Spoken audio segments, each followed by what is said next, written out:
Monsieur Claude Viel. Présent. Monsieur Pascal Horry. Présent. Madame Marie Spara. Présent. Monsieur Bernard Bourgi. Oui. Madame Florence Tessier. Présent. Monsieur Frédéric Cosca, représenté par Monsieur Horry. Madame Elisabeth Royon. Oui. Monsieur Louis Gaucher. Présent. Madame Joëlle Gomez. Présent. Monsieur Marcel Collet. Présent. Monsieur Guy Vaucanson. Présent. Monsieur Alain Bonnefoy. Présent. Monsieur Jean-Pierre Geret. Présent. Madame Pascal Guy Forissier. Présent. Madame Louisa Collange. Madame Maria Bonavent est représentée par Monsieur Jalin. Madame Géraldine Vincent. Présent. Monsieur Jean-Pierre Jalin. Oui. Madame Jennifer Caminade. Présent. Madame Pauline Granger. Présent. Monsieur Michel Béal. Oui. Monsieur Pierre Chimet. Présent. Monsieur Frédéric Digonnet. Représenté par Madame Suzanne Fouret. Madame Suzanne Fourré. Monsieur Jean-Philippe Granger. Présent. Monsieur Patrice Perrard. Représenté par Monsieur Valère. Monsieur Yvon Valère. Présent. Et Madame Béatrice Drevet. Je suis également Alors, pour les... C'est Sébastien, non? Le meilleur pour la fin, Ça va sauter. Merci, Pauline. Sur le compte-rendu du conseil municipal du 1er mars, est-ce qu'il y a des remarques? Des questions? Je considère donc qu'il est approuvé. En ce qui concerne les arrêtés dont vous avez été destinataire, des questions? Merci. Donc on attaque l'ordre du jour par une partie toujours sympathique, qui est celle des jurys d'assises. Donc nous avons attiré et établi une liste de 15 noms. Donc j'ai deux assesseurs là qui vous diront les noms en fonction des numéros. Ce que je vous propose, pour éviter de perdre trop de temps, on a affecté une boîte des milliers, c'est ça, non? Oui. Ici, des centaines. Sur une des listes d'opposition, les dizaines, et sur l'autre liste, les unités. Ça vous convient qu'on fasse comme ça? Donc on les tire en cascade, on attend le nom, parce que si c'est pas bon, chaque fois il faut refaire. Je laisse. Tu peux y aller. 4. 9. 4009, ça n'existe pas encore. Ah bon? 0. 4, 0. 4000. 4000. 40. Le 7. 7. 4047. Torticamille. Madame Torticamille. 1986. C'est noté, Greffier. Très bien. 2. 2. 6. 2260. 0. Monsieur Hilaire Cédric, 31 rue de la Source, en 1980. 4. 5. Ça marche pas. 4500, ça marche pas. 0. 4, 0, ça marche. 9. 5. 95. 3 Julien, 12 avenue du Forêt, 1980. Bien. Bonne démarche, on rajeunit les choses. 0. 7. 702. 720. 4. 24.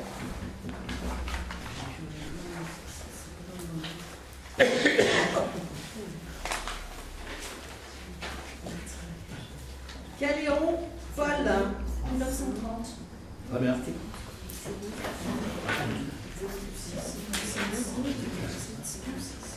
1. 4. 1400. 3. 1400. 1430.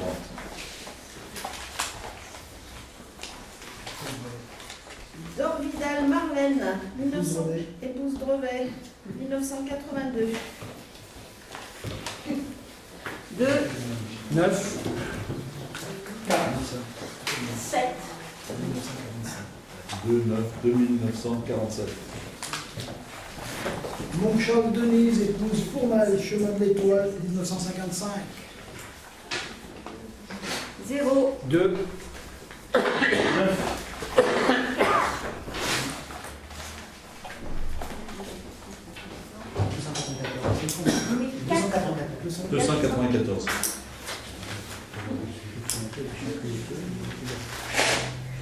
Belaï Inès, épouse Satou, 1976.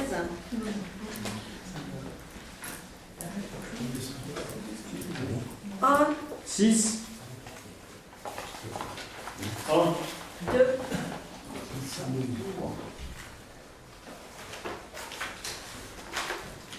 Héros Georgette, épouse Bouix, 1953.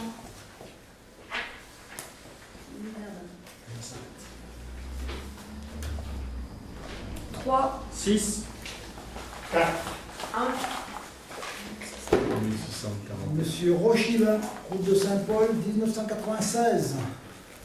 C'est bon? 21. C'est bon? 21, c'est bon. 21, c'est bon? C'est quoi là? 23. J'ai cru que c'était 23.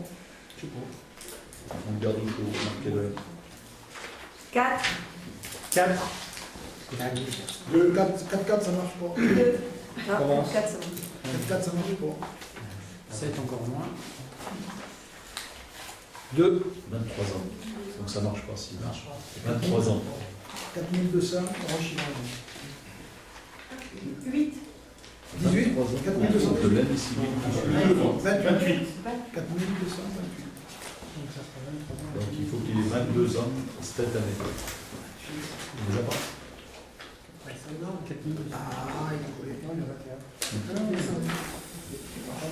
Ah, ah, bah tiens, ça va lui faire plaisir. Monsieur Vettor Yves, 23 des Grands Prix, 1959. 59. 2, 8, 2800. 8, 7, 1880. Michel Joé, rue Tranquille, 1995.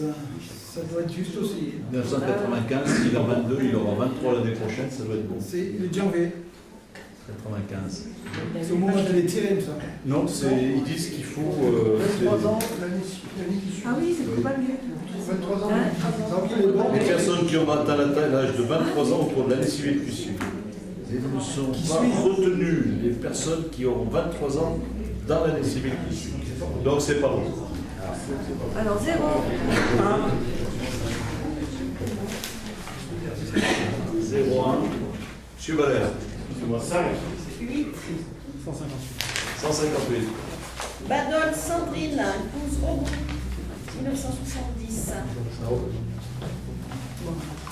4, 2, 4, 2. 4, 4, 4244. Monsieur Vial Daniel. Bagarre, 1962. J'appelle, hein.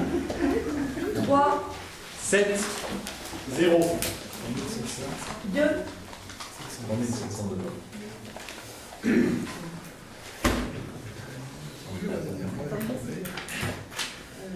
Roudon Monique, dans les Bruyères, 1961. Roudon. Roudon, 12e. R, R. Encore 3. Encore 3.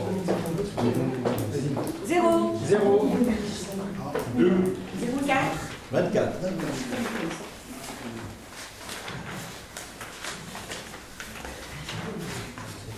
Alarcon Lorraine, 94. C'est bon. Si, 414, elle a 23. Ah oui. 23 cette année, il va l'avoir 24.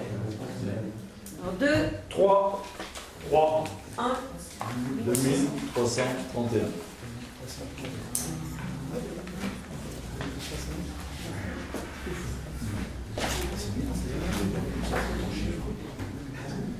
Joanie Annick, épouse Bernard. Lotissement Garé, 1950. Joanie. Épouse Bernard. Annick. Annie. 0, 7, 6. 3,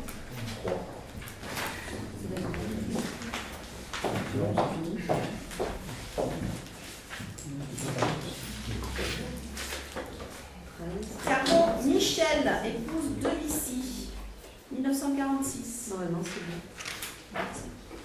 Combien vous en avez?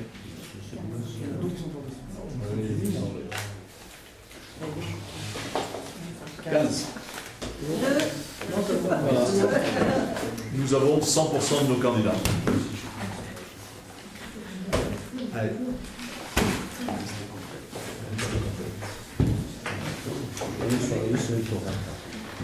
Alors, rapport de la commission d'accessibilité. Donc, on vous a transmis un rapport. Donc, pour cette première année, on a mis en place cette commission. Ouais, je voudrais remercier à travers Bernard qui la préside, tous les gens qui ont pris de leur temps, qui ont participé. Je pense qu'elle a fait un travail, enfin, d'abord un premier travail qui était un travail de se connaître les uns les autres, puisque cette commission, elle allie les élus et la société civile, et des personnes, alors je ne sais pas comment on peut dire, mais qualifiées dans le domaine du handicap. En cours d'année, il y a eu cet apprentissage du fait d'apprendre ensemble, à vivre ensemble, à travailler ensemble. Et une démarche qui, moi, m'a paru très intéressante, c'est celle de travailler à partir de la notion de déplacement sur notre commune et d'itinéraire. Vous avez fait directement un travail sur le terrain, de visite avec des gens en situation de handicap, en fauteuil, donc c'est le quotidien et la vie. Et vous avez parcouru avec eux. Alors le premier objectif, c'était de pouvoir aller jusqu'à la FJC. Voilà, hein, c'était de la pharmacie à la FJC, si on peut dire. Du pont à la FJC. Voilà. Et donc, à travers ce parcours, de découvrir en quoi c'est un parcours difficile ou d'obstacle pour les personnes en situation de handicap. Et ça a été accompagné de la mise en œuvre d'un certain nombre de travaux. Alors il y a d'autres recensements qui sont faits à travers cette commission, bien sûr, hein, qui sont tous les travaux qui sont programmés par morceaux chaque année dans les bâtiments publics, dans un certain nombre de trucs. Donc moi j'ai trouvé que cette expérience est très intéressante parce qu'elle permet, je ne sais pas si on peut dire d'apprécier, mais de vivre ensemble ces parcours et de se rendre compte de ce que ça veut dire pour chacun. On a eu plutôt des retours positifs. Je pense qu'il faut qu'on continue à travailler de cette manière-là, hein, aussi, et de rendre le maximum de lieux accessibles de la commune, en ayant vérifié qu'on peut aller d'un point à l'autre, qu'on peut circuler comme ça. On tire largement profit de l'expérience des 3 personnes et des 2 personnes qui sont au sein de la commission, qui sont en fauteuil roulant, hein, puisque pour elles, c'est une expérience quotidienne et ça fait plaisir de voir qu'elles peuvent être dans les rues d'Orec et déjà accéder à bon nombre de services, puisque c'est vraiment une expérimentation en vraie grandeur.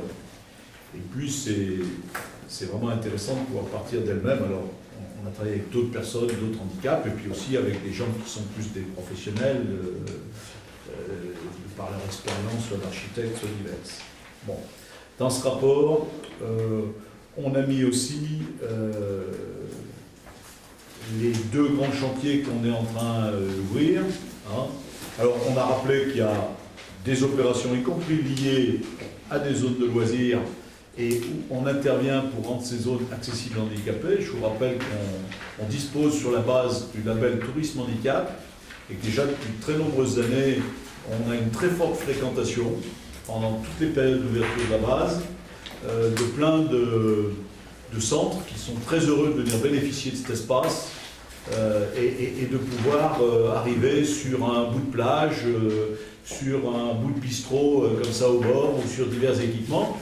On essaye chaque année d'améliorer ça. Il y a eu des tables mises en place à Marie qui permettent de se mettre à la table de pique-nique sans être gêné par un banc pour les personnes qui sont en fauteuil. Donc c'est plein de petites choses qui sont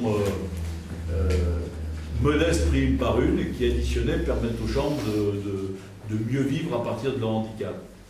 On peut souligner aussi, je le rajoute, qu'à travers la SPL et le gîte de Chazourne, on a accueilli alors, des groupes de personnes présentant des handicaps, plus handicaps mentaux. Ça s'est très bien passé à chaque séjour, ça se renouvelle et visiblement c'est des lieux qui correspondent à l'attente d'un certain nombre de ces groupes, de ces éducateurs, de ces gens qui ont à structurer un peu tous ces espaces-là. Donc il faut espérer que ça va grandir et embellir, parce que quand on fait ça, on est au service, des fois sans le savoir, de chacun d'entre nous, pour aujourd'hui ou pour demain, ou de gens qui peuvent nous être proches. Voilà. Sur les deux grands chantiers qui sont en train de se structurer, que sont l'école, la restauration de l'école des Préverts et l'aménagement du château d'Aurec, il est évident que là aussi, ça fait partie de l'ambition du projet que de résoudre tous ces problèmes et de les résoudre au mieux. On prendra d'ailleurs l'habitude, dans cette commission, de soumettre les dossiers de ce type-là, aménagement public, bâtiment, pour que les gens de la commission puissent apporter, au-delà des spécialistes qu'on peut avoir, bureau d'études, architectes et autres, mais que les gens de la commission apportent leur propre regard, à la fois sur le projet, et puissent enrichir les choses, peut-être sur des choses auxquelles nous n'aurons pas pensé et auxquelles ils penseront. Que ce soit peut-être l'approche des bâtiments, si on est en train de traiter les bâtiments, que ce soit d'autres problématiques. Donc on essayera, en fonction du rythme de la commission, d'y passer les divers projets de la commune. Donc il y a aussi un partage avec cette commission de ce qui peut être apporté sur ces projets-là. Voilà, par rapport à ce travail ou à ce rapport ou à cette première année, est-ce qu'il y a des gens qui souhaitent intervenir? Oui, donc vous voulez une question, M. Vial, justement sur cette troisième partie-là. Donc c'est Patrice qui participe à cette commission-là. À quelle commission, pardon? Ah oui, à la commission accessibilité, oui, bien sûr. Patrice Perard qui siège. Oui. Alors, on ne comprend pas bien en fait pourquoi cette troisième partie est dans ce commentaire-là, que ce soit pour l'école, que ce soit pour utiliser pour le château. Parce qu'en fait, c'est obligatoire, ça c'est dans la loi, ça, lorsqu'on refait un bâtiment, lorsqu'on fait des réaménagements d'un bâtiment, c'est obligatoire, cette prise en compte de l'accessibilité de tout le public. Oui, bien sûr, ça s'inscrit dans la loi de rendre les bâtiments, en particulier tous les bâtiments publics accessibles, maintenant même les bâtiments privés. Oui, pour autant, si vous voulez, sur des projets comme ça, il y a le projet lui-même, il y a l'approche et l'environnement du projet, au-delà des normes, parce que ce qui est obligatoire dans un projet, c'est que les maîtres d'œuvre diverses appliquent les normes. Au-delà des normes, je vais vous prendre un exemple, le gymnase des Prairies. On l'a refait. Et l'inauguration, elle s'est passée avec l'équipe handisport du Puy. Très intéressant d'écouter les personnes handicapées. C'est très très intéressant.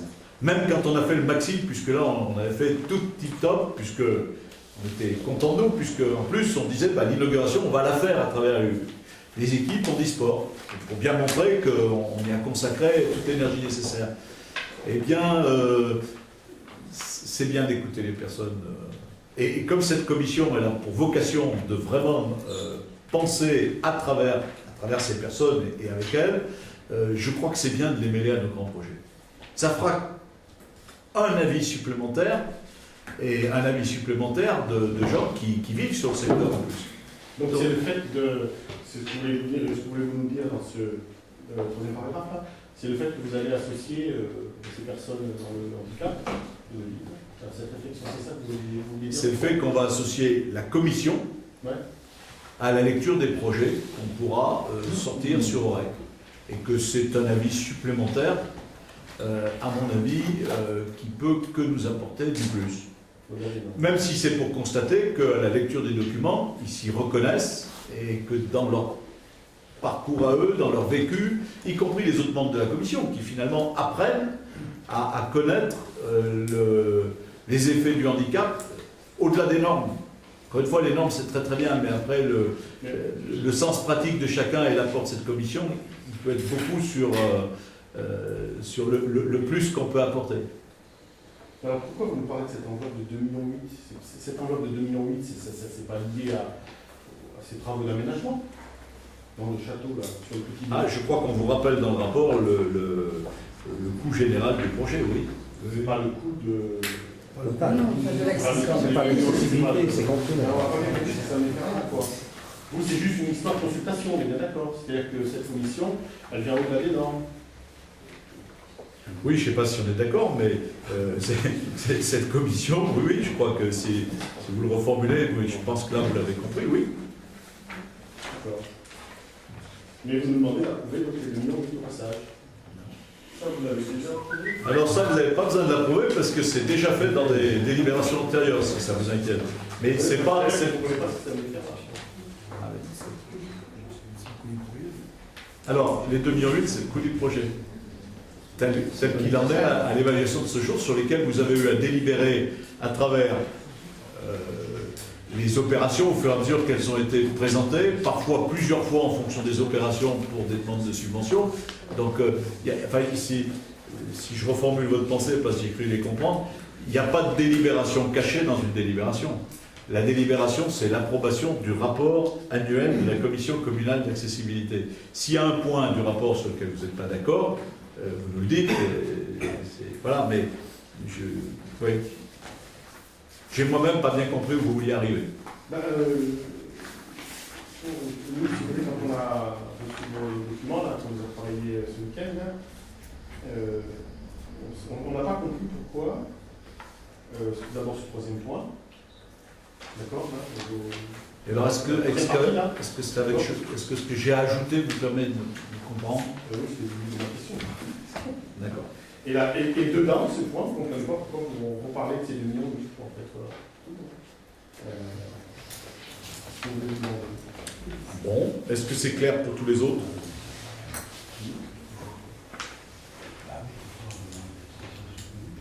Est-ce qu'il y a d'autres interventions? Est-ce qu'il serait possible que cette troisième partie soit supprimée? Ah ben, il est tout à fait possible que vous le demandiez, je ne vois pas pourquoi on la supprimerait, on l'a mis dans le rapport, mais que vous le demandiez, c'est possible. Qu'on la supprime, non, pourquoi voulez-vous qu'on la supprime? Parce que c'est de la redondance, hein, puisque l'accessibilité s'en fait sur les travaux qui vont venir. Donc on dise dans la troisième partie, la commission donnera son avis par rapport aux présentations des travaux ou à l'inspection des travaux, ça peut y en avoir une. Ok, mais bon, on n'a pas à prendre tout ça en disant les architectes, ça coule du source. Si ça coulait vraiment de source, je crois qu'on n'aurait pas eu besoin d'une loi, d'un rappel, d'être dans l'obligation de produire ces rapports annuels, dans l'obligation de programmer ces travaux sur plusieurs années. Si ça coulait tellement de source... C'était principalement fait pour adapter ce qui était existant. Et non pas ce qui va être fait. En l'occurrence, il s'agit bien de 2 bâtiments existants sur lesquels la commune d'Aurec-sur-Loire s'engage pour des programmes très importants et dont un des objectifs, c'est l'accessibilité. Est-ce qu'on se comprend là? Parce que vous nous dites qu'il ne faudrait pas les mettre, mais alors on va mettre quoi? Quand on a remis la mairie là, quand on a refait la mairie, on a en particulier travaillé sur l'accessibilité. Et ça fait bien partie de nos engagements vis-à-vis de l'État à travers les textes qui nous demandent de travailler sur l'accessibilité. Si on ne met pas ce qu'on fait, on va mettre quoi alors? Parce que, si vous voulez, il y a bien 2 dimensions là-dedans. Il y a une dimension, moi je qualifierais de très intime, qui a été toute la dimension de travailler sur un parcours dans la ville, ce qui est quelque chose d'assez singulier. Ensuite, il y a une deuxième dimension, qui est toute la programmation qu'on doit faire pour les 5 ans, 10 ans, 15 ans à venir, de remise à niveau de tous nos équipements publics quand ils ne répondent pas aux normes handicapées. Et dans ce rapport, on met 2 équipements publics sur lesquels les Aurécois vont mettre des centaines de milliers d'euros, avec, parmi les objectifs principaux, l'accessibilité. Donc, pourquoi voulez-vous pas qu'on le mette là-dedans? Y compris ce rapport, je vous signale, qui va à l'État, et qu'il est quand même assez intéressant que l'État sache, se rappelle, n'oublie pas qu'on va investir dans les 2 ans à venir plus de 2 millions dans notre école, et que parmi les objectifs de ce chantier, il y a bien l'accessibilité. Ça en fait partie, tout à fait d'accord. Et c'est bien un bâtiment ancien qui aujourd'hui, dans sa composition, fait partie de ces bâtiments sur lesquels on a une obligation de travailler, parce qu'actuellement, il ne répond pas au texte sur l'accessibilité, puisqu'entre autres, notre école a un certain nombre de classes en étage avec un escalier. Donc moi, j'ai du mal à comprendre votre raisonnement. Je ne vois pas comment vous pouvez nous dire qu'il ne faut pas mettre dans un rapport annuel sur l'accessibilité les travaux qu'on fait sur la commune pour l'accessibilité. En quoi c'est choquant de mettre ces 2 dossiers? Ce n'est pas fait que pour l'accessibilité. Il y a quand même des travaux et des rénovations qui sont faits dans cette école Et Oui. en même temps, on fait l'accessibilité, ce qui est logique. Tant ici bien que si vous déposez un permis de construire, on ne va pas vous laisser faire une construction ou une modification sans que vous adaptiez l'accessibilité, je pense. L'architecte n'est pas fou. A priori, celui qu'on a choisi, il me semble pas fou, mais enfin, j'ai du mal à comprendre votre raisonnement. Le but de la commission accessibilité, le but des rapports annuels et l'engagement qu'on a pris avec l'État, c'est une remise aux normes dans un délai de tous les équipements publics d'OREC qui ne répondent pas aux normes handicapées. Il est fort à parier, quand nous serons au bout de la durée de ce plan, on n'aura pas tout fini. Et il est particulièrement démonstratif de montrer que quand on touche à des bâtiments, ça engage des sommes très importantes que de reprendre l'accessibilité. Mais surtout, il est vertueux de dire à la préfecture, parce que si vous voulez, vous nous proposez d'enlever ces deux trucs, c'est bien, c'est gentil, mais la préfecture va nous dire, qu'est-ce que vous faites sur les bâtiments? Pour le moment, vous n'avez rien engagé sur les bâtiments. Eh bien, je signale que si, on a engagé des choses très importantes. Et il faut bien que, d'ailleurs, enfin, la préfecture, enfin, quand je dis la préfecture, l'État en aura conscience. Mais là, on tourne un peu en rond, parce qu'en fait, qu'est-ce que ça... Enfin, pourquoi on ne citerait pas les bâtiments qu'on remet aux normes? C'est l'objectif de la loi. Oui. Donc, partout où on va faire un chantier, on va citer les bâtiments. Même si il y a autre chose dans ce même chantier, bien sûr. Après, il peut y avoir des travaux où on fera exclusivement des travaux de remise aux normes. Mais très souvent, ces travaux de remise aux normes, ici, par exemple, ils se sont faits avec d'autres choses en même temps. On a refait des bureaux, on a refait cette salle, on a fait des choses diverses. Là, on parle pour parler, à mon avis. Est-ce que c'est clair pour chacun? Est-ce qu'il y a d'autres thèmes ou d'autres questions? Alors, est-ce qu'il y a des avis contraires? Des abstentions? Je vous remercie.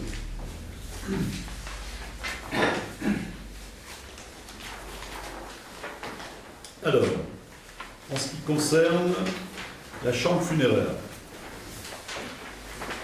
nous sommes à la veille de l'ouverture de la nouvelle chambre funéraire que sans doute vous avez tous pu voir de l'autre côté du pont. Voilà. Donc, je vous propose qu'on délibère pour bien indiquer à chacun que donc on va fermer notre chambre funéraire municipale. A priori, la date, parce qu'il faut une date de transfert, si on peut dire comme ça, avant c'est un endroit, après c'est un autre, serait celle du 1er juin. Je vous demande, oui, je vous demande donc de m'autoriser à signer les actes éventuels nécessaires du fait de cette décision, qu'il n'y ait pas d'ambiguïté. Et puis, de manière annexe, même si ce n'est pas fait immédiatement, on le fera dans l'année, de regarder à la clôture des comptes du service funéraire. Il y aura sans doute plus nécessité de garder un budget annexe, puisque l'essentiel du budget annexe porté là-dessus. Est-ce qu'il y a des questions par rapport à cette délibération? Est-ce qu'il y a des avis contraires? Des abstentions? Je vous remercie. Alors, sur les affaires concernant le personnel communal. Donc, je vous demande l'autorisation de renouveler 3 contrats. Donc, un contrat à durée déterminée, qui est en remplacement d'un agent en congé longue maladie. Un autre contrat à durée déterminée, alors qui est qualifié en raison d'un accroissement temporaire d'activité et qui dans la pratique correspond pour l'instant au remplacement de notre technicienne qui est partie et qui nous permet donc d'assurer la continuité, sur lequel on attend pour voir l'utilité après de conserver et de consolider ce poste. Pour le moment, la personne donne entière satisfaction. Et puis d'un 3e agent pour une période de 6 mois. Voilà. Y a-t-il des questions par rapport à ça? Des avis contraires? Des abstentions? Je vous remercie. Non, on est d'accord pour les 2 premiers contrats. Bon, un remplacement, il faut effectivement pallier. Le deuxième contrat risque de si je vous ai bien suivi, d'aboutir sur un CDI Ou pas. ou pas. Mais c'est pas un contrat CAE. Ah, c'est pas un contrat CAE. Voilà. Et le troisième, c'est un contrat CAE pour lequel on n'est toujours pas favorable. Voilà. Il y aura au moins cette précision. On vote les 3 à la fois, c'est difficile de... Donc on va quand même voter les 3 à la fois, mais vous avez la possibilité de voter contre ou de vous abstenir. Vous avez fait un commentaire de votre vote, donc il peut être pris dans le, Voilà. il peut être pris dans le compte rendu. Le Donc, commentaire est important concernant le CAE. oui, mais la personne appréciera, il n'y a pas de souci. Parce que vous savez, derrière CAE, il faut se méfier, il y a des emplois qui se consolident. Hein. Oui, vous Donc l'avez déjà dit, c'est bizarre, parce que si vous voulez, pour la personne, mais je ne vais pas la citer, mais pour la personne qui bosse là-dedans, bon, c'est pas grave. C'est pas grave. Donc je refais voter. C'est exceptionnel, mais je refais voter. Y a-t-il des avis contraires? Des abstentions? Avec le commentaire. Alors levez la main. Ça sera plus facile à compter. Y a-t-il des abstentions? Non, on ne s'abstient pas parce qu'on vote, on est d'accord pour les 2 premiers, mais on n'est pas. Le CAE nous pose un problème. Donc, Voilà. valider une déclaration, je ne suis pas d'accord. Ok, donc il n'y a pas d'abstention. C'est un commentaire. Monsieur Arnaud, C'est Moi, compliqué. je passe une allez, monsieur Arnaud, je vais poser une question. Vous pouvez me répondre? Quelle question? Est-ce qu'on a le droit de faire des commentaires? Bien sûr. Bon. Mais je pense, moi j'en fais un également, vous n'êtes pas d'accord, mais vous votez. On est C'est d'accord. ça. Vous avez entendu le commentaire? Monsieur Arnaud, vous avez entendu le commentaire? Donc, Donc vous voyez sur le commentaire qu'on a fait. non, moi, ça reste un commentaire, si vous voulez bien. Un CAE, c'est un CDD. C'est une réunion d'aveugle, une personne. Voilà, c'est Bon, moi ce que maintenant ce que j'en retiens, c'est qu'on a voté et qu'on a voté à l'unanimité. J'ai déjà fait voter 2 fois. Donc c'est bon, je ne vais pas faire voter une 3e fois. Il demeure que dans le compte rendu, il faudra mettre une phrase pour rappeler qu'il y a un désaccord sur les CAE. Si je me permets de le reformuler. Hein?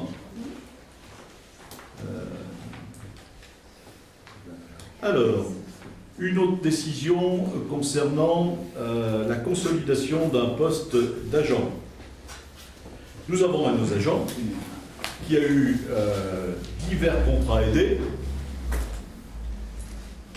que vous n'auriez pas voté et qui arrive aujourd'hui au bout de ses contrats et dont nous vous proposons de consolider le poste en tant qu'adjoint technique 2e classe.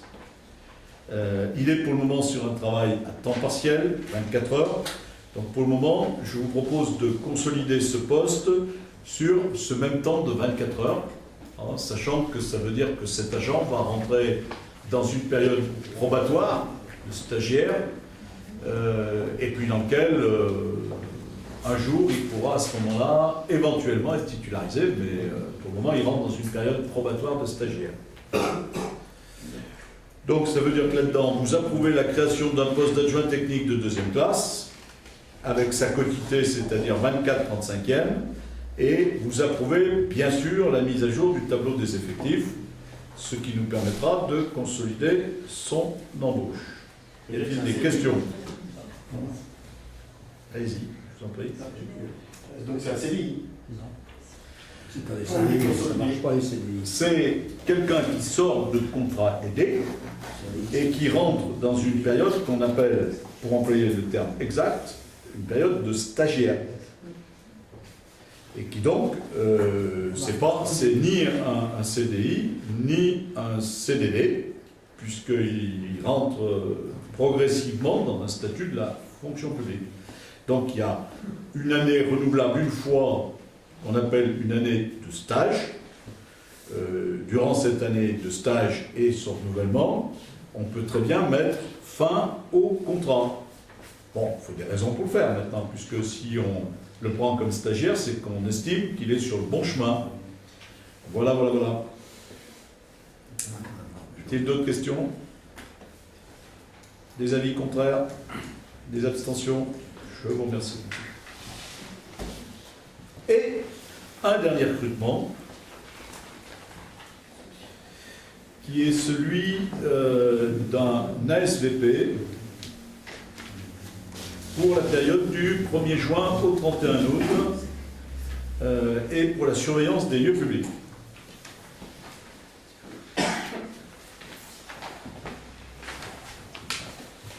Est-ce qu'il y a des questions par rapport à ça? Oui?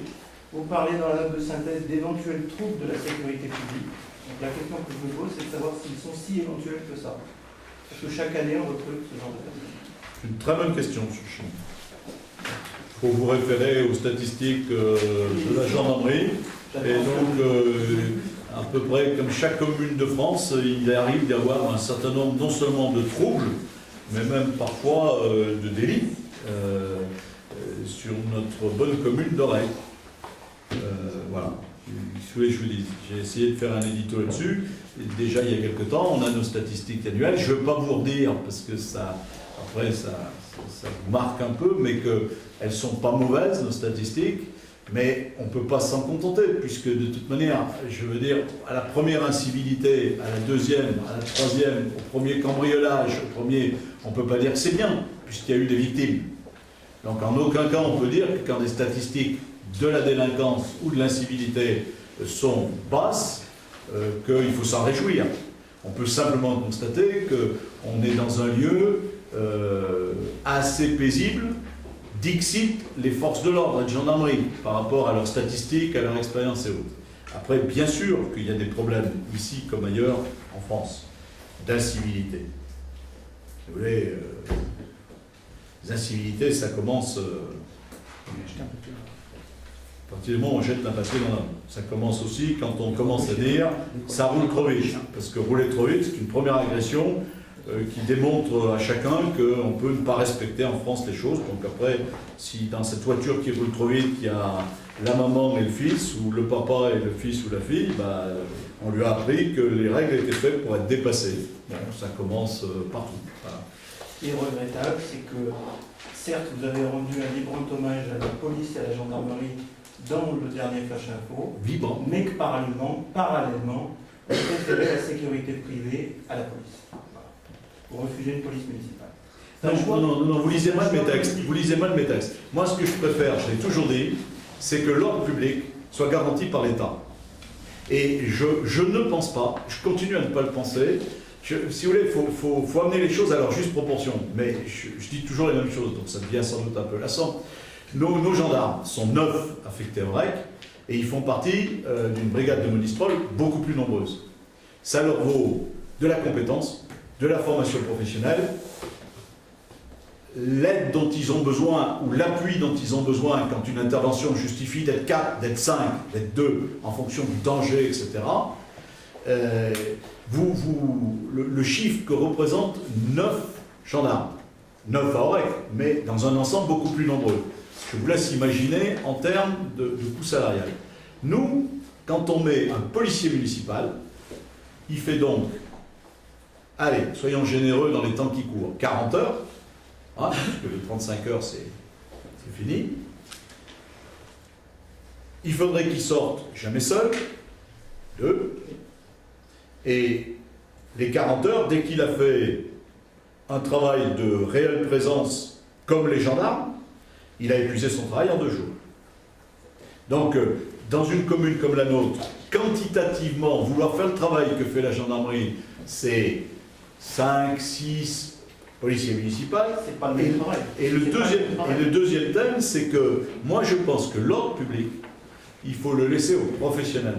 Après, notre policier municipal, donc les policiers municipaux. Notre policier municipal, il est tout à fait approprié à constater des choses soumises à contravention, stationnement interdit, désordre aux troupes de voisinage, etc. Et donc ça, bah, on fait, voilà. L'intervention des sociétés de gardiennage privé, ça a aussi un autre intérêt. C'est de pouvoir intervenir là où il faut, à l'heure où il faut. Ce qui n'est pas tout à fait le même statut, si vous voulez, parce que notre policier municipal, il travaille dans un cadre du Code du travail, des aspects réglementaires. Donc si je comprends bien, vous considérez qu'il est inutile, quoi.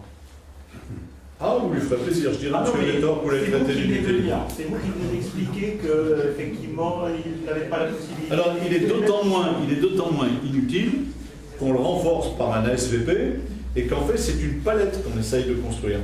On a des gens qui interviennent. Saisir la logique de la palette en question. On va essayer de vous.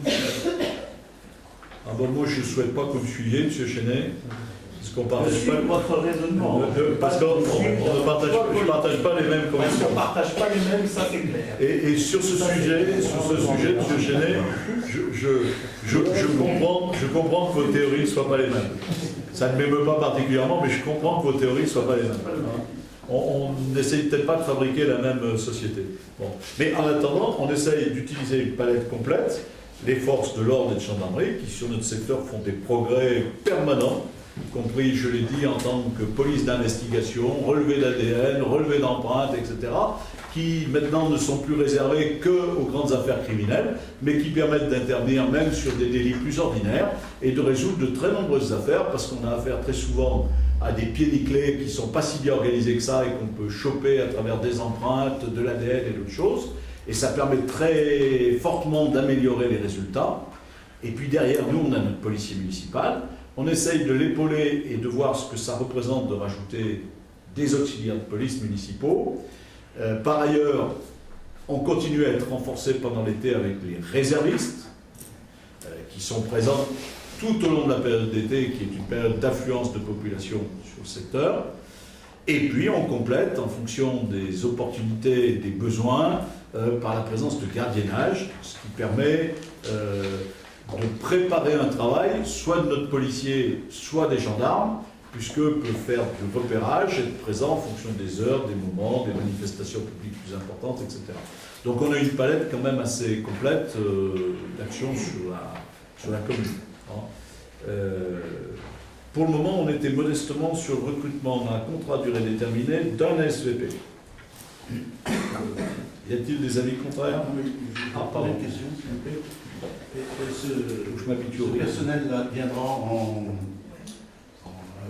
formant un binôme avec celui qui est en place déjà. Précisez votre question.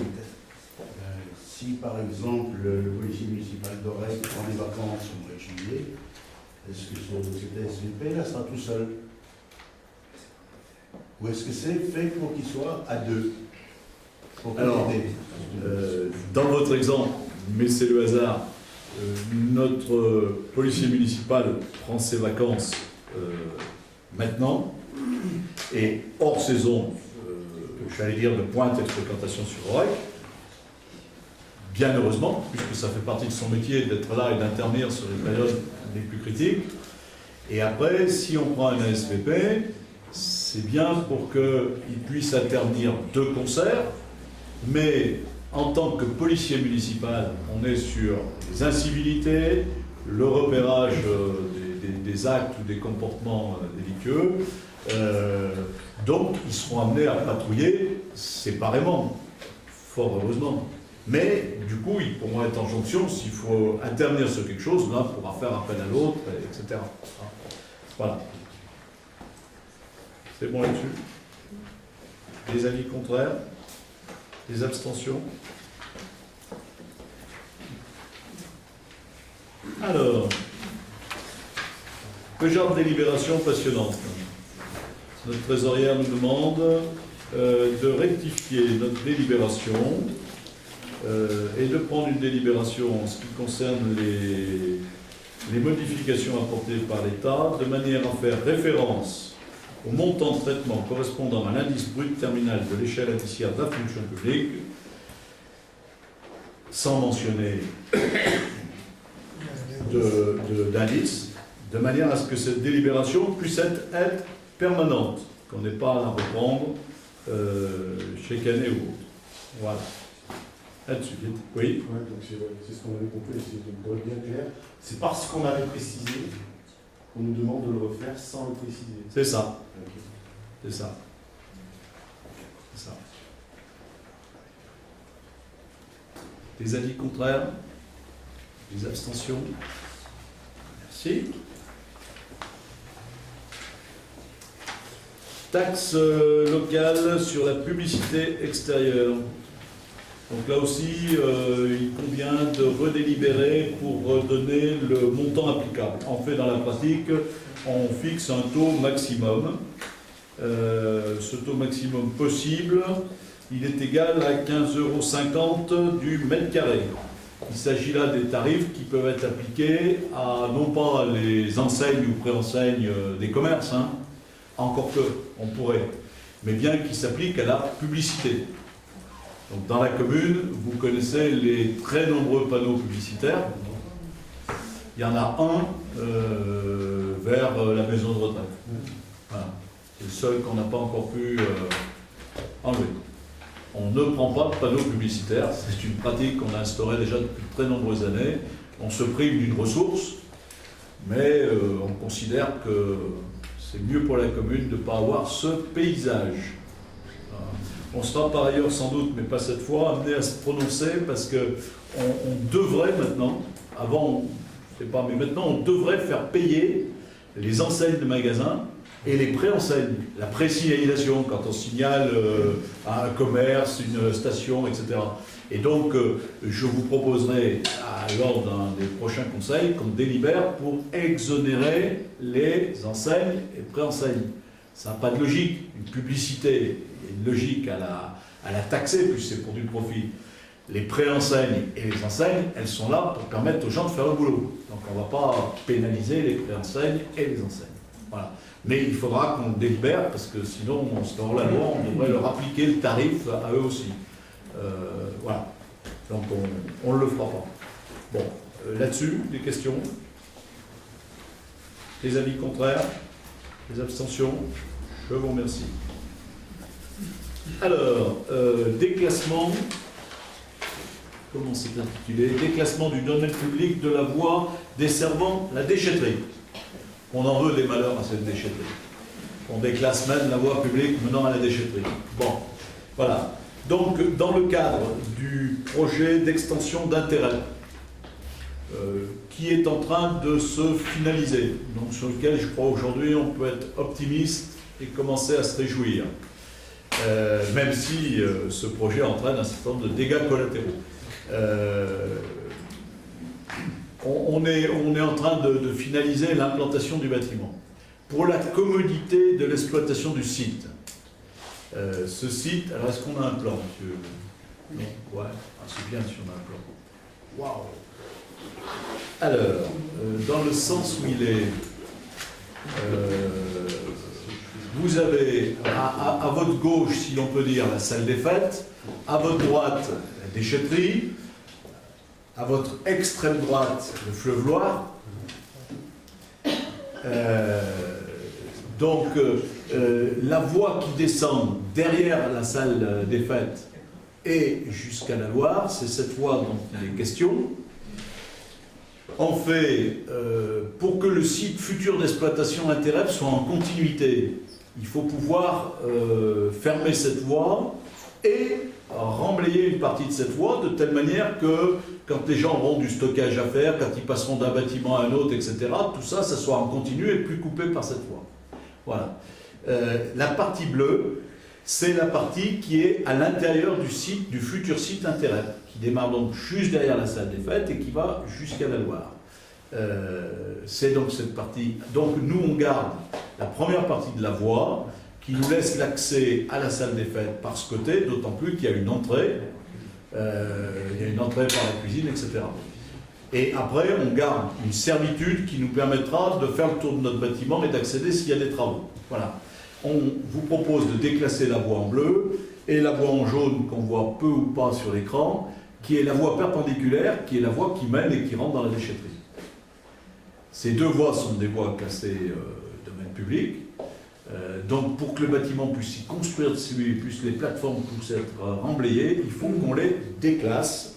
Il faut donc qu'on lance cette procédure de déclassement. Des questions? Oui. Une question un peu annexe à ça. On en est où avec cette déchetterie? Elle part d'ici et elle va où? Alors, sur le fait qu'elle parte d'ici, c'est une certitude, puisque l'objectif de l'industriel, et à mon avis c'est un objectif ambitieux et que nous aurons du mal à remplir.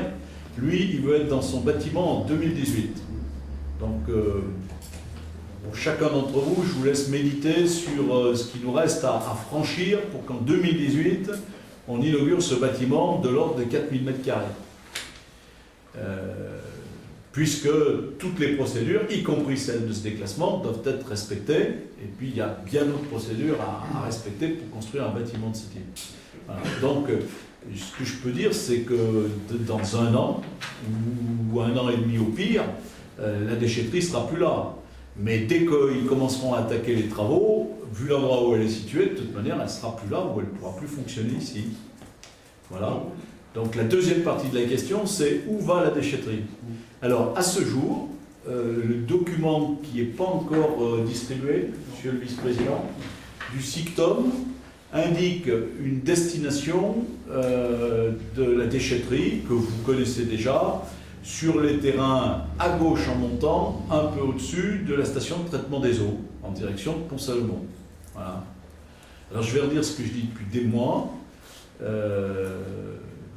On est toujours en attente d'une idée meilleure. La vie est difficile. Hein, on a déjà vécu ça avec la chambre funéraire, on le vit avec d'autres. Nous, finalement, moi personnellement, dans ce dossier d'intérêt, ce qui me fait plaisir, c'est la dimension industrielle, la dimension de l'emploi, la dimension de l'emploi pour les familles orécoises, emploi ouvrier, la dimension de l'emploi de recherche, puisqu'on va accentuer le labo de recherche qu'il y a là, les projets ultérieurs que ça permet, parce qu'en déclenchant ce bâtiment, on déclenche d'autres opérations pour la suite très importantes pour les 10 à 15 ans à venir. Donc je crois que globalement, on doit être fiers de nous et de l'opportunité qu'on ouvre. Il y a des dégâts collatéraux. Nous, on n'avait pas comme projet de déplacer la déchetterie. On n'avait d'ailleurs pas non plus comme projet de perdre 1 hectare des services communaux. Non, justement, puisque vous dites ça, c'est ce que vous, puisque ce dessin est clair, quel est exactement ce que l'on va leur céder? C'est la pointe. Tout. On va tout leur céder. Non, pas jusque là. Vous avez... Non, on va même plus loin que ça. Aujourd'hui, il n'y a pas les serres. La limite potentielle qu'on peut garder, c'est les serres et le tunnel qui est derrière. Le tunnel qui est le garage du petit train, pour faire simple. C'est sans doute ça. On va pouvoir garder ça. Et ça semble rentrer sur le reste. Mais nous aurons l'occasion d'en reparler. Mais très clairement, cette partie qu'on garde, elle est gagée pour l'avenir. Parce que l'industriel, dans ses projets pour les 10 ans à venir, il n'en a pas besoin. Parce que cette première opération lui permet d'en enchaîner 2 autres sur son site actuel, en débarrassant de la place. Par contre, l'industriel, fort conscient de ce qu'on vient de vivre, il nous demande de laisser à sa disposition les 6000 m² qui vont rester là. Donc aujourd'hui, on peut laisser nos serres, on peut laisser... Mais il faut savoir que ce terrain, il est déjà gagé pour l'avenir et que d'ores et déjà, l'industriel dit surtout ne mettez pas quelque chose ici parce que on va refaire enfin pas la même erreur, hein, c'est pas une erreur parce que cette entreprise elle vit là depuis maintenant, on peut presque dire un siècle. Voilà. Donc si elle est encore là, c'est que chacun a pris ses responsabilités au bon moment. On ne peut pas parler d'erreur. Mais il nous dit ne recoincez pas, c'est-à-dire ces 6000 mètres, laissez-les. Donc on va les laisser. Voilà. Donc ceux-là, pour le moment, on va rester là, ce qui pour nous arrange bien, ça fait du boulot en moins, et de l'argent en moins, parce qu'il fallait déplacer les serres. Mais si vous m'y autorisez, on sera amené à un moment donné à passer sans doute un accord avec l'industriel pour que quelque part, si le besoin s'en faisait sentir, on soit à même de débloquer ce terrain-là. Voilà où on en est aujourd'hui. J'aurais une dernière question. Vous dites là dans l'ordre du jour que cette voie sera cédée à la communauté de communes.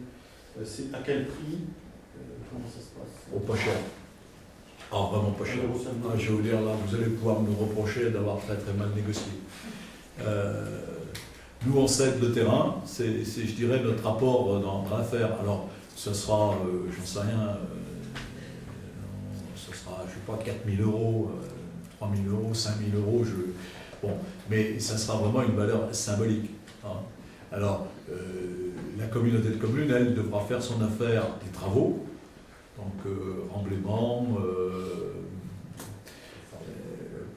rendre ce terrain constructible au sens technique du terme, hein, parce que il faut pouvoir y poser un bâtiment dessus.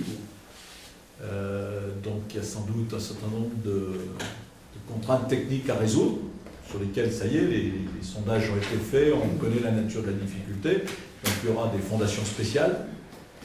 Bon, et puis après, ce terrain sera vendu à l'industriel. Mais comme souvent dans ces opérations, globalement, même avec les aides régionales, départementales, etc., la communauté de communes ne s'enrichira pas sur cette opération. Tout du moins, pas dans l'immédiat. Elle s'enrichira en emploi, en taxes diverses que nous verse l'industriel toutes les années, voilà, en consolidation de la vie sur notre ville. Donc c'est ça qui est important. C'est une très très belle opération pour la communauté de communes. Oui. Très très belle opération, parce que bon, l'agrandissement de cette activité va générer effectivement un certain nombre de taxes qui seront perçues exclusivement par la communauté.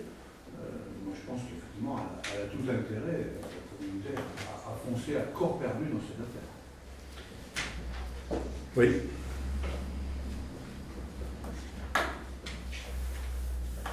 Donc on va vivre des moments de tension en ce qui concerne la déchetterie, parce que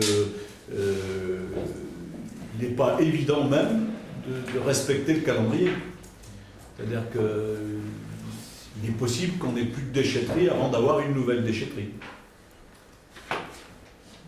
Pas certain, mais c'est possible. Donc à ce moment-là, il faudra trouver une phase de transition d'une manière ou d'une autre, mettre à disposition des belles, trouver un site temporaire, j'en sais rien, enfin dégrader le service, mais quand même continuer à assurer ce tri qui est indispensable, le temps que la déchetterie finisse de se mettre en place. Hein. Après, n'hésitez pas, dès que quelqu'un trouve un terrain de 4-5 000 m² qui n'apporte aucune nuisance au voisinage et qui vous paraît plus opportun que celui sur lequel travaille le système aujourd'hui, il n'y a pas de problème, on prend. Vous en avez proposé deux idées. Vous nous avez proposé une idée en partant à droite de la route départementale. On a juste passé quelques points. Donc n'y voyez pas un humour déplacé, mais on ne sait pas faire les déchetteries à la verticale. On a déjà du mal à les faire à l'horizontale parce qu'il y a des différences de niveau. Donc c'est pas possible. C'est d'autant moins possible que c'est sur des zones d'enrochement, de murs de soutènement, et on voit bien que dès que quelqu'un s'est risqué à gratter la colline lui l'a rendu. Donc on a un risque qui est que la colline démarre, ça s'appelle un glissement, et ça on ne sait pas quand ça s'arrête. Et deux, vu la topographie, c'est un équipement comme ça, et il ne peut pas se construire sur des terrains avec des pentes qui dépassent 10, 15, 20%, enfin, c'est pas possible. Alors le deuxième, je ne sais plus. Patrice l'avait proposé, c'était de l'autre côté, en fait, côté Villery, quoi. Là où il y a ce terrain, là où il y a ses parents, là où il y a... c'est là où dans sa propriété. Dans la propriété de ses parents. Ouais, là, vous savez, là, avec ce... vous avez proposé cette idée aussi. Alors, le bas de terrain est inondable. Donc, en particulier, la plus grande partie de la propriété de M. Perrard est en zone inondable. C'est juste un fait. Hein. C'est pas une... C'est un constat. Et n'est pas constructible. Ainsi qu'une partie du terrain à côté. Et sur la partie haute du terrain, pour le moment, il y a une entreprise qui s'appelle des Chevaliers d'Auvergne, qu'on n'a pas l'intention, enfin, je ne peux pas la remplacer par une déchetterie. Il y a quand même un certain nombre d'hommes qui y travaillent. Pour autant, cette propriété, on s'y intéresse, parce que ça serait intéressant de l'acquérir. Mais malheureusement, ce qui reste en dehors de l'entreprise des Chevaliers d'Auvergne, ça va nous laisser en dessous 2000 ou 2500 m². Enfin, avec un vrai débat de fond, hein, c'est que la rareté du terrain fait que il faut faire attention. Ici, la déchetterie, on a vu qu'on l'enlevait parce qu'il fallait qu'on étende une industrie. Et donc, à vrai que le terrain industriel est précieux. Et franchement, quand on retrouve dans un certain nombre de terrains industriels, même si ça rend service à des gens, du garage mort pour des caravanes et des camping-cars, il vaudrait mieux remettre certainement sur le marché pour qu'on ait des artisans et des industriels et de l'emploi. Donc, bon, le devenir de ces... Il faut trouver un tellement de 4 à 5 000 m² pour implanter la déchetterie. Voilà. Oui. De toute évidence, c'est vrai que la chance de ne pas pouvoir se passer de ces terrains où il est possible de travailler.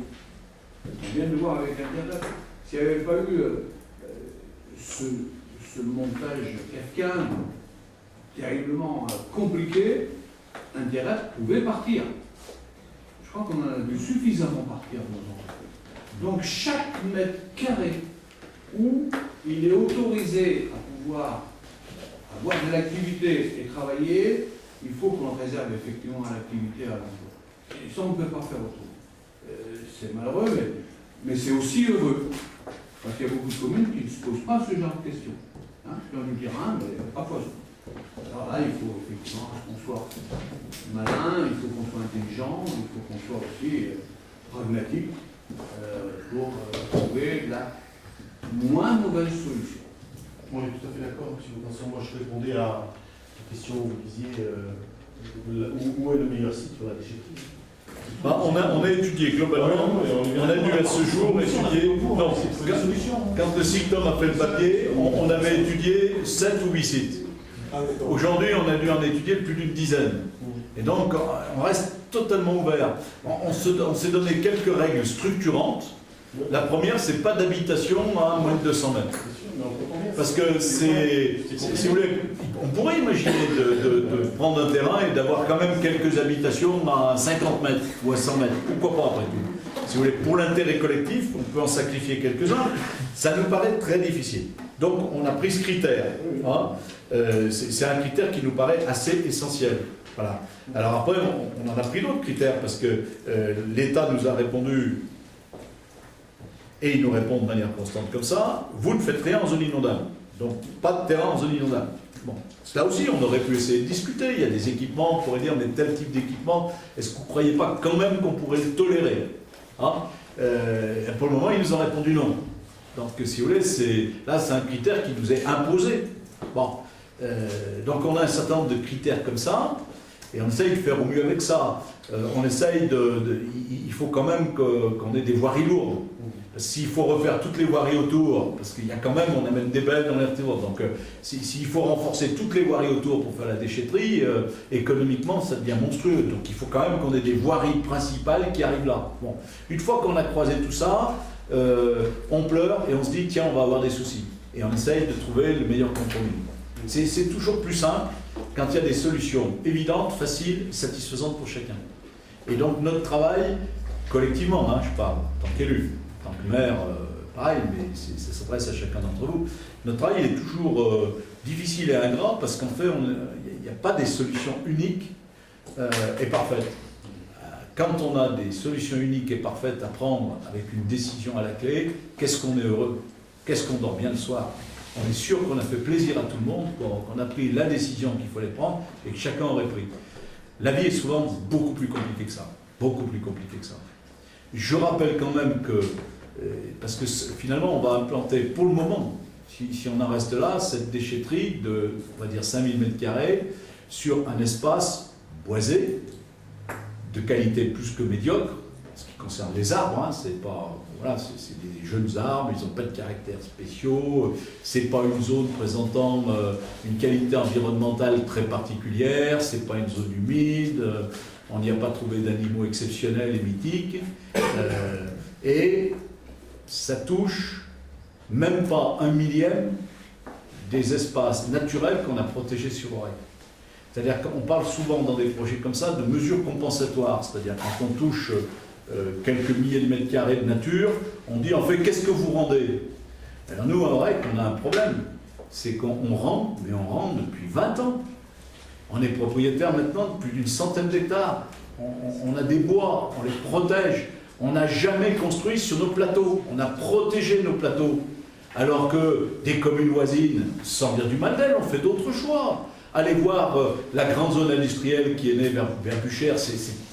Nous, la déchetterie, mais c'est rien par rapport aux plateformes qui ont été faites dans le paysage. Mais il faut bien que les gens vivent, qu'il y ait du travail, qu'il y ait des terrains qui se bâtissent. Enfin, bon, il faut trouver un équilibre. C'est compliqué. Voilà, c'est compliqué. Donc, on est dans un épisode et on va attendre la conclusion de cet épisode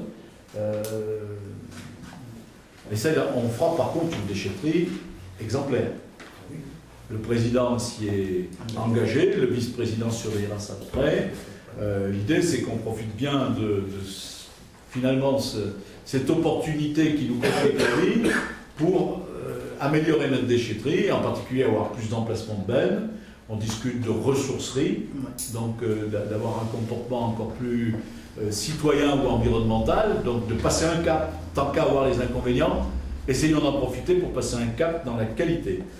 En attendant, on est sur le déclassement, le lancement du déclassement de ces deux bouts de route. Y a-t-il là-dessus des avis contraires?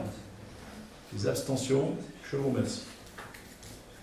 Alors, l'adressage. L'objet de la délibération, c'est de nommer la rue du nouveau lotissement. Ce lotissement s'appelle le lotissement du Ponton. Et avec beaucoup de créativité, on va vous proposer d'appeler la rue du Ponton.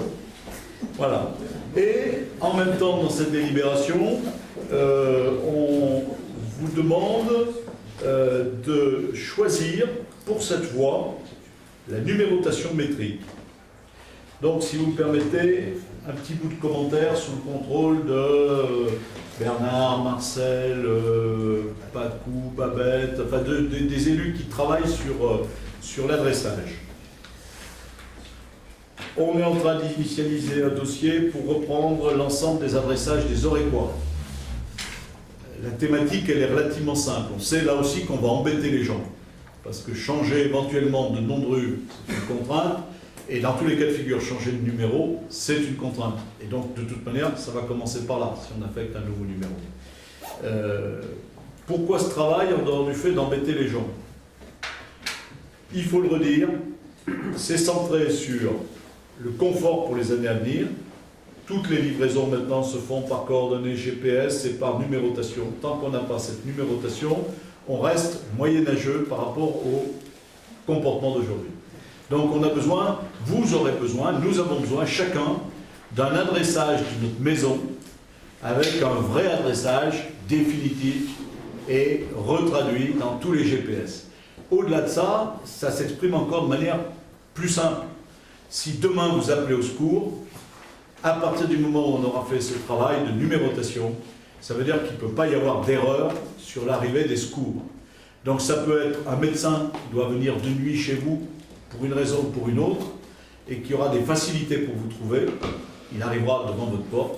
Ça peut être les pompiers, ça peut être une intervention de gendarmerie. Donc à partir du moment où on aura fait ce travail, chacune des personnes ayant à intervenir sur les communes pourra travailler avec cet adressage. C'est donc bien sûr un adressage précis, à base de coordonnées GPS. Et derrière, ça suppose que chacun ait un nom qui n'est pas partagé avec un autre, qui n'est pas deux rues trop similaires dans Aurec, ou deux noms de lotissement trop similaires dans Aurec. Donc il faut faire ce nettoyage-là. Il faut que ce soit cohérent avec les communes voisines, parce que quand on prend une route ou une rue, il vaudrait mieux qu'on soit à peu près d'accord avec le voisin, parce que sinon, où elle commence, où elle finit, bon, si le nom est le même de l'autre côté, ou pas tout à fait le même, ou que ce n'est pas la même rue qui est nommée, mais qu'elle est juste de l'autre côté. Et puis, il faut décider d'un système de numérotation. Vous connaissez les deux systèmes. Il y a un système classique, numéro pair, numéro impair. On affecte un numéro. Il n'a pas d'autre sens que d'être l'entrée suivante de la maison d'avant. Donc quand on a fait le 2, on fait le 4, et de l'autre côté, à un endroit ou à un autre, on a un 3 et un 5.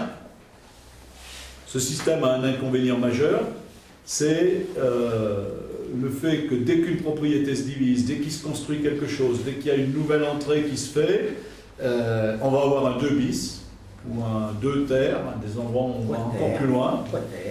Hein, donc ça introduit de la confusion. Bon. Le système métrique, il a un côté un peu dérangeant au départ, c'est-à-dire qu'on peut habiter au 1550 de la rue. C'est impressionnant, mais il est unique. C'est-à-dire chaque rue a un point de départ. À partir de ce point de départ, il est mesuré la position de votre entrée. c'est la distance, et cette distance, c'est le numéro de votre plaque. Voilà. Et avec ça, quel que soit l'événement qui arrive, on a toujours une numérotation cohérente sans repartir à zéro et sans tout changer. Voilà. Donc, je remercie déjà ceux qui se sont mis au boulot. Donc, pour le moment, on a fait le travail en cachet, on va dire. Hein, c'est-à-dire que pour le moment, on a travaillé pour appliquer la méthode sur tout le secteur d'Ouillasse. Il y a le secteur de l'Hermée qui a été regardé. Bon, donc, parce qu'il faut vraiment qu'il y ait un travail préparatoire. On interrogera les gens, on leur proposera une adresse, un nom, un numéro. Alors sur le numéro, ils n'auront pas le choix. Si vraiment dans un endroit, il y a des gens qui ne sont pas d'accord avec le nom qu'on leur propose, on leur laissera le soin de se mettre d'accord entre eux pour trouver un nouveau nom. Sinon, on tranchera. Et on appliquera les règles de base qu'il y a sur OREC, c'est-à-dire pas de nom propre. Donc il n'y aura pas de rue Hollande, rue Sarkozy, rue Chirac, rue Mitterrand, pour parler du passé, ni de rue Macron, pour parler de l'avenir. Voilà. Les maires ne laisseront pas un nom dans une rue, pas plus qu'une statue, ni les anciens ni les nouveaux. Voilà. Donc ce travail, on l'entreprend. C'est un travail qui, quand même, demande une bonne année, moi je pense. Hein. D'autant plus qu'il faut informer les gens. On préparera bien sûr pour chaque personne un dossier qu'on leur remettra, au moment où on leur remettra leur adresse, leur plaque, etc., de telle manière qu'ils aient connaissance des démarches qu'ils doivent faire. Aujourd'hui, un certain nombre de ces démarches peuvent se faire par Internet, sans se déplacer. Il y a des sites pour déclarer les nouvelles adresses et qui, elles, le déclinent à divers services, caisse d'allocation familiale, etc. Donc c'est un peu moins complexe qu'avant. Pour autant, c'est quand même un moment désagréable, puisqu'il faut prévenir tous les gens de ce changement d'adresse. Pour certains, ça peut même avoir des conséquences éventuelles financières. Ceux qui, par exemple, ont une adresse professionnelle, avec derrière des documents, des cartes, des dépliantes, etc., qui vont se retrouver à changer. Hein, donc on est conscient de tout ça. Bon. C'est ce qu'on est en train de mettre en route. Est-ce qu'il y a des questions par rapport à ça? Oui, une question. On avait déjà abordé ça dans un précédent, là, récemment, il y a très longtemps, puis vous avez fait un nouveau adressage là, et on vous avait demandé, vous avez dit qu'on participe à cette commission, à ce travail de fond, parce qu'on était vu aussi de la commune, représentant des territoires, et je ne comprends pas pourquoi on n'est pas invité à ce travail. Pourquoi on est tenu à l'écart? Est-ce que c'est confidentiel à ce point? C'est le top secret. Hein. C'est-à-dire le travail aujourd'hui, M. Valère, je veux bien vous inviter, mais par exemple, on a un employé qui a un boîtier et qui donc, sur le secteur comme Ouillasse, on a recensé les axes, et puis en fait, il va avec son boîtier relever les entrées. Et avec ce boîtier, ça lui donne automatiquement les coordonnées GPS qui reportent dans un logiciel. Donc moi je veux bien vous inviter à ces moments-là, mais ça va être des grands moments de solitude, c'est un travail technique ça. Donc oui, on peut, je sais pas, faire une réunion de temps en temps quand un quartier est fait pour repasser en revue, mais ça peut peut-être être fait à la commission d'urbanisme d'ailleurs, non? Parce qu'elle existe, il y a des représentations pour tout le monde. Ouais. Donc ce qu'on peut peut-être faire pour répondre à votre demande, parce que c'est rajouter des réunions à des réunions, c'est quand un bout de quartier est fait ou quand c'est passé ça en commission d'urbanisme, pour mettre sur table parce que finalement c'est les dénominations de rue quoi en gros. Mais oui. Et pour le reste. C'est exactement ce que vous avez demandé la dernière fois. Est-ce que vous avez dit oui? Après, comme vous dites, ça lui oblige. C'est en sous-sens. Je dis oui trop facilement, je crois. Donc Bernard, on utilise la commission d'urbanisme pour de temps en temps faire un point là-dessus et puis mettre sur table les documents. Tout le monde est représenté. Oui, elle est proportionnelle. Ça n'est que du bon sens, quoi. Là, vous soulignez le système métrique plus qu'un autre. On est d'accord avec vous, c'est le plus performant. Après, c'est le choix des noms, des rues. Si vous êtes d'accord, si vous êtes d'accord, d'ailleurs, c'est l'objet de la délibération. En plus, chaque choix, chaque nom de rue, ça va être un grand moment. Chaque nom de rue passera au conseil. Oui, on ne peut pas dénommer une rue sans que vous ayez délibéré. Hein, donc, bon. Mais on va trouver, hein, on essaye d'attaquer la faune, la flore, on va avoir l'imagination. Hein. Alors, la délibération porte sur la dénomination rue du Ponton, ce qui va nous permettre de donner tout de suite, pour cette nouvelle rue, les coordonnées métriques aux gens et qu'ils aient leurs adresses définitives.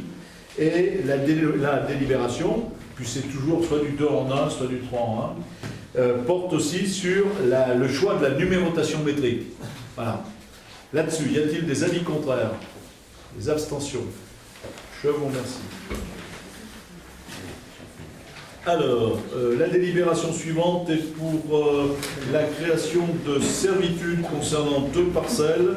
Servitude, on a une convention de servitude à passer avec la société Enedis. En l'occurrence, il s'agit de passage de canalisation souterraine électrique qui avait pour objet d'alimenter la chambre funéraire et qui, pour partie, se retrouve sous nos parcelles à nous. Donc il faut qu'on les autorise par convention à passer là où ils sont déjà passés. Des questions par rapport à ça? Des avis contraires? Pardon? Au niveau de la chambre funéraire, on peut noter que le coût du service ne changera pas. C'est un des engagements qui a été pris, de maintenir les coûts à l'identique, bien sûr. Ah, bien sûr. Je reviens sur ma délibération. Y a-t-il des avis contraires? Des abstentions? Merci. Merci Loulou de l'avoir rappelé. Alors, maison médicale. Qu'est-ce qu'il y a marqué dans le rapport? C'est bien, de temps en temps, je m'inspire du rapport.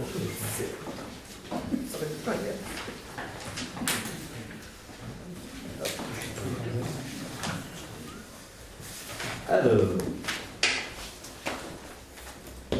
on a déjà délibéré le 15 décembre. Donc, sur ce projet-là, on a réservé au rez-de-chaussée environ 200 mètres carrés qui recoupe un cabinet d'ostéopathe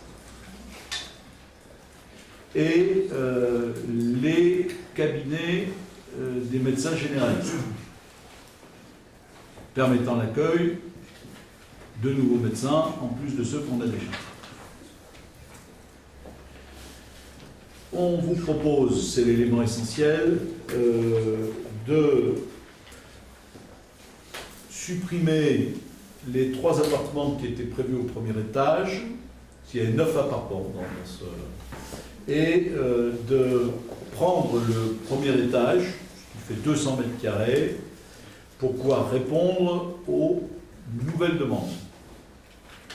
On avait pensé dès le départ qu'il fallait que ce projet puisse être évolutif, alors dans une certaine limite, hein, mais évolutif, parce qu'à un moment donné, après, il faudra s'arrêter. Donc on vous propose de prendre le premier étage. Ce qu'on vous propose aussi, vu la nature de l'opération, c'est de la faire et de créer pour la suivre un budget annexe, de manière à ce qu'on ait bien la délimitation de l'opération. À la fois en termes de recettes, de dépenses, que ce soit... Au même titre que la piscine ou autre chose comme ça. Au même titre que l'OXO. Que l'OXO, par exemple. Voilà. C'est-à-dire que c'est une opération individuelle, on l'individualise dans un compte de manière à ce qu'elle puisse être suivie. Voilà. Dans la même délib, on vous redemande l'autorisation de solliciter une subvention au titre de la région, comme on a demandé une subvention au titre de l'État. L'État, on ne connaît pas encore. Mais enfin, on sait qu'ils veulent nous donner une subvention. On ne sait pas combien. Bon, voilà.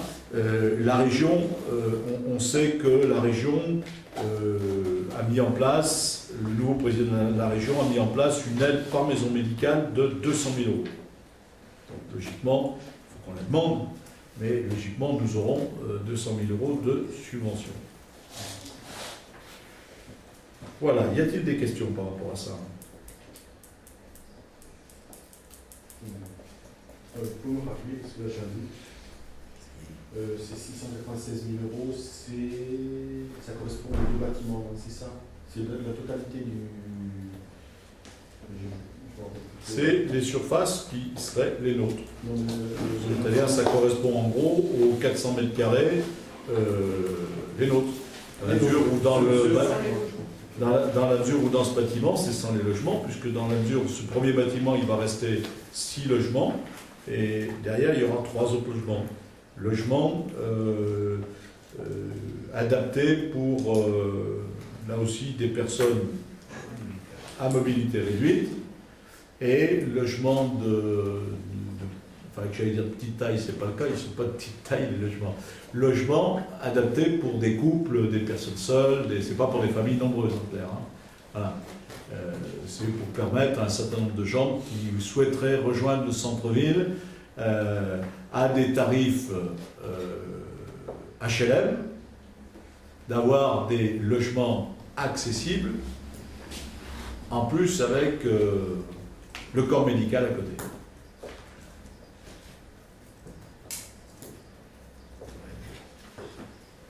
Oui. Donc les appartements sont sous type HLM? C'est ça. Ou accession à la propriété? HLM. Oui. On peut toujours imaginer que si réellement il y avait encore nécessité d'une extension, mais à un moment donné, moi je pense que si vous voulez, il ne faut pas non plus, les expériences qui ont été menées ailleurs montrent qu'il y a un moment donné où il faut une taille et puis après il faut savoir s'arrêter. Les professionnels de santé, il y en a qui sont installés dans le règle, qui sont bien installés, qui n'ont pas besoin de changer de place. Enfin, il faut qu'on réponde à la demande, en même temps, il ne faut pas non plus qu'on pénalise des gens qui, par ailleurs, sont très bien installés. Par contre, c'est très bien que ça nous profite et que ça nous permette d'accueillir des praticiens supplémentaires. C'est une chance. Oui, les appartements sont HLM. Ok. Et est-ce que vous avez choisi bâtir et loger de quelle façon? Est-ce qu'il y a eu une mise en appel d'offres ou autre? C'est simplement bâtir et loger qui s'est porté acquéreur du terrain et qui porte le projet avec vous? On a contacté plusieurs bailleurs sociaux en leur demandant de nous indiquer comment ils pouvaient concevoir le montage de l'opération, à quel coût et dans quelles conditions pour la mairie. Est-ce qu'ils pouvaient nous racheter le terrain ou pas? Est-ce qu'ils avaient des exigences en ce qui concernait les réseaux ou pas? Etc. Et on a pris l'organisme qui nous a semblé apporter le meilleur projet avec les meilleures garanties. En l'occurrence, Bâtir et Loger. Alors on a essayé aussi de regarder leur expérience en la matière, hein, c'est-à-dire si c'était des opérations qu'ils avaient déjà menées par ailleurs. Hein. En l'occurrence, sur ce type d'opération, moi ça me convenait et ça nous convenait de prendre un bailleur social et pas un promoteur privé, vu la nature de l'opération. Oui. Au niveau des places de stationnement, les 6 places sont réservées aux praticiens. Comment... Oui, là il s'agit des places affectées aux professionnels qui ont demandé des places. On pourrait les faire varier parce qu'il y a y compris des places en sous-sol, par exemple, pour les logements. Hein. Mais là, on parle de places réservées pour les médecins. Hein. Là, on n'est pas les places pour le public, enfin je dis les médecins, on est là les places pour les professionnels. Pour que les professionnels puissent se garer quand ils arrivent ou quand ils partent. Hein. Après, c'est autre chose, il y a des places pour que les gens qui viennent puissent stationner, puis il y a des places pour les logements, si vous voulez. Mais ça, c'est autre chose. Là, c'est spécifiquement les places qu'on demande pour les professionnels, conformément à ce qu'ils ont souhaité. Hein, puisqu'il y a des fois, je sais pas, il y a un cabinet où il y a 2 toubibs associés, elles pourraient dire on veut 2 places, ou elles ont plutôt dit on en veut une, puisqu'elles travaillent, mais que, bon voilà. Parce qu'après, tout ça, c'est une histoire de... Est-ce qu'il y a d'autres questions? Bon, on est dans le timing du projet, hein, donc c'est quelque chose qui... la société Bâtir et Loger, là on est aux appels d'offres, c'est-à-dire que les coûts pourront s'affiner s'ils ont à être affinés cet été. Et l'idée est bien de démarrer le chantier, j'ose pas dire demain, mais on va dire cet été.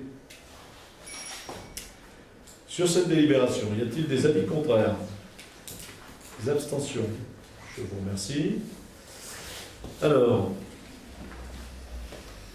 Monsieur Perard étant absent, je suis un peu désolé.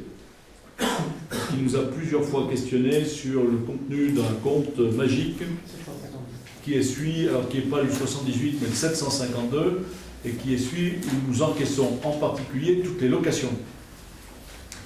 Et plusieurs fois, il nous a demandé ce qui se passait dans ce compte. Bon, alors, ce qui se passe dans ce compte, comme tous les comptes de la commune, comptes administratifs, est consultable en mairie, sans aucun problème, en particulier par les élus. Donc il suffit de faire l'effort de venir lire le compte, et auquel cas ça permet d'accéder à des informations qu'il n'est pas forcément toujours bon de donner dans une séance du conseil municipal, quelle que soit l'affection qu'on porte au public, aux journalistes et autres. Parce que quand on commence à nommer des gens, c'est un peu délicat. Par contre, comme plusieurs fois la question a été posée, il m'a semblé qu'il fallait quand même donner le cadre général.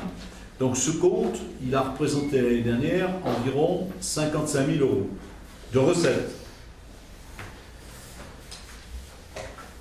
La Poste, que je me permets de citer, puisque ce n'est pas privé, représente à elle toute seule un peu plus de 19 000 € par rapport à ces 57 000.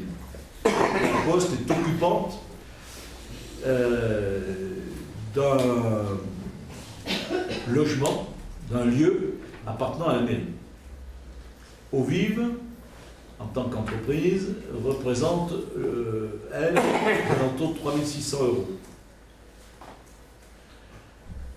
Les salons de coiffure représentent en gros 7 000 €. Et les diverses régies des salles de la commune représentent une recette de l'ordre de 12 000 €. Donc, je vous ai donné ces grands ensembles qui, à eux tout seuls, représentent 37 000 €. Pour le reste, c'est-à-dire il reste 18 000 €, eh bien, en fait, on a 12 baux locatifs. Donc là, je ne vous donnerai pas les noms un par un, parce que, voilà. Mais c'est des appartements qu'on loue, c'est des lieux qu'on loue. Donc 12 locations. Voilà. Donc vous avez la structure de ce budget qui n'a rien de mystérieuse.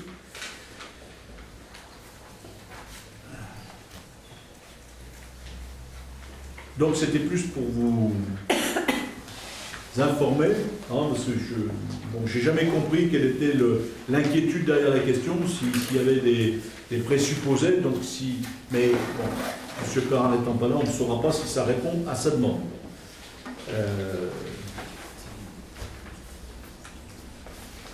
Il y a une personne dans cette salle que je n'ai pas pris le temps de vous présenter, qui siège avec nous, ce n'est pas un nouvel élu. Donc, Brigitte Faure est venue nous rejoindre il y a maintenant 15 jours. Elle n'a pas encore eu le temps de regretter. Donc, on verra dans les temps à venir. Alors, on va faire simple. C'est celle qui prendra la succession de Jocelyne, mais Jocelyne est encore là. Alors, c'est moins simple que ça, parce que ce n'est pas des mêmes répartitions de tâches, ce n'est pas les mêmes missions. Mais pour l'essentiel, c'est ça. Donc, je lui souhaite... bienvenue, longue vie avec nous, et puis j'espère qu'elle ne regrettera pas trop l'employeur qu'elle a quitté. Elle appréciera de travailler avec vous et avec l'ensemble des personnels communs. Vous venez d'où, c'est la discussion? La communauté. Ah, le voisin. On est très attentif chaque fois qu'on peut à prendre des gens qui sont pas loin d'Oreille. Là, en l'occurrence, même d'Oreille. Voilà. Est-ce qu'il y a des questions d'assistance? Oui. Le nouveau président de la République a annoncé son intention de supprimer la taxe d'habitation. Est-ce que pour vous, c'est un motif d'inquiétude en tant que maire dans les médias? Moi, je ne connais pas le texte encore, hein. Donc moi j'ai écouté les médias sans vous parce que je suis très avide de tout ça. Donc j'ai cru comprendre d'abord que c'était une suppression conditionnée à des revenus. Ensuite j'ai une exonération. C'est pas une suppression. Une exonération, c'est pas une suppression. C'est une suppression pour les gens qui payent, mais pas pour nous. C'est une exonération liée à des conditions de revenus. Bon, que je ne connais pas précisément. J'ai entendu des seuils, mais je ne sais pas bien si c'est par couple, par personne, avec un quotient familial, je ne sais pas. J'ai entendu que c'était une suppression par tiers, donc qui ne démarrerait pas cette année, mais qui démarrerait éventuellement en 2018 et qui serait... Bon. Donc, wait and see, pour le moment, c'est difficile de... Ce qu'il y a de sûr, c'est que il faut que les collectivités locales, les communes en particulier, gardent une autonomie de recettes. Donc, ce dispositif, moi, je n'ai rien à en dire. Il est bien connu que la taxe d'habitation est parmi les impôts les plus injustes. Voilà. Parce qu'elle n'a aucune proportionnalité, souvent. On peut citer l'exemple, on parlait des appartements HLM.